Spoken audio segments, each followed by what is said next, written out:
ವೀಕ್ಷಕರೇ ನಮಸ್ಕಾರ. ವಿಶ್ವವಾಣಿ ಟಿವಿಗೆ ಸ್ವಾಗತ. ಭಾರಿ ಕುತೂಹಲ ಕೆರಳಿಸಿದ್ದ ಪಂಚ ವಿಧಾನಸಭಾ ಚುನಾವಣೆಗಳ ಫಲಿತಾಂಶ ಹೊರಬೀಳ್ತಾ ಇದೆ. ಬಹುತೇಕ ಕಡೆಗಳಲ್ಲಿ ಎಕ್ಸಿಟ್ ಪೋಲ್ ವರದಿಯಂತೆ ಫಲಿತಾಂಶ ಬರುತ್ತಿದ್ದು, ತಮಿಳುನಾಡಿನಲ್ಲಿ ಮಾತ್ರ ಅಚ್ಚರಿಯ ಬೆಳವಣಿಗೆ ಕಂಡು ಬಂದಿದೆ. ದಳಪತಿ ವಿಜಯ್ ನೇತೃತ್ವದ ಟಿವಿಕೆ ಆರಂಭಿಕ ಟ್ರೆಂಡ್ ನಲ್ಲಿ ಮುನ್ನಡೆ ಕಾಯ್ದುಕೊಂಡಿದ್ದು, ಕಿಂಗ್ ಮೇಕ್ ಆಗುವ ಎಲ್ಲಾ ಲಕ್ಷಣ ಕಾಣಿಸ್ತಾ ಇದೆ.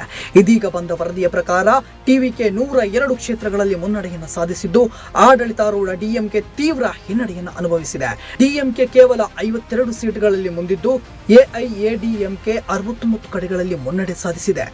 TVK tsunami. ಬಹುತೇಕ ಎಕ್ಸಿಟ್ ಪೋಲ್ಗಳು ಡಿಎಂಕೆ ಮತ್ತೊಮ್ಮೆ ಸರ್ಕಾರ ರಚಿಸಲಿದೆ ಎಂದು ಭವಿಷ್ಯವನ್ನು ನುಡಿದಿದ್ವು. ಇಂಡಿಯಾ ಟುಡೇ, ಆಕ್ಸಿಸ್ ಮೈ ಇಂಡಿಯಾ ಹೊರತುಪಡಿಸಿ ಬೇರೆ ಯಾವ ಸಮೀಕ್ಷೆಯೂ ಟಿವಿಕೆ ಇಷ್ಟರ ಮಟ್ಟಿಗೆ ಪ್ರಭಾವ ಬೀರಲಿದೆ ಎಂದು ಊಹಿಸಿರಲಿಲ್ಲ.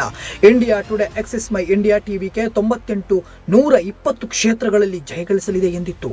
ಅದರಂತೆ ಇದೀಗ ಟಿವಿಕೆ ಶತಕ ದಾಟಿ ಮುನ್ನಡೆ ಸಾಧಿಸ್ತಾ ಇದ್ದು, ವಿಜಯ ಸರ್ಕಾರ ರಚಿಸುತ್ತಾರಾ ಎನ್ನುವುದನ್ನು ಕಾದು ನೋಡಬೇಕಾಗಿದೆ.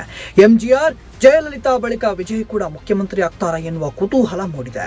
ಅಚ್ಚರಿ ಎಂದರೆ ಟಿವಿಕೆ ಇದು ಮೊದಲ ಚುನಾವಣೆ. ಚೊಚ್ಚಲ ಚುನಾವಣೆಯಲ್ಲೇ ಇಷ್ಟರ ಮಟ್ಟಿಗೆ ಪ್ರಭಾವ ಬೀರಿದ್ದು ದೇಶದ ಗಮನವನ್ನು ಸೆಳೆದಿದೆ.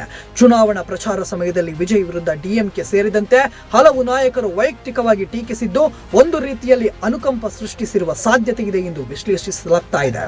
ತಮಿಳುನಾಡಿನಲ್ಲಿ ಒಟ್ಟು 234 ಕ್ಷೇತ್ರಗಳಿದ್ದು, ಮ್ಯಾಜಿಕ್ ನಂಬರ್ 118. ಇದೀಗ ಟಿವಿಕೆ ತಮಿಳುನಾಡಿನಲ್ಲಿ ಮತ್ತೊಂದು ಪ್ರಬಲ ಪ್ರಾದೇಶಿಕ ಪಕ್ಷವಾಗಿ ಹೊರಹೊಮ್ಮಿದೆ.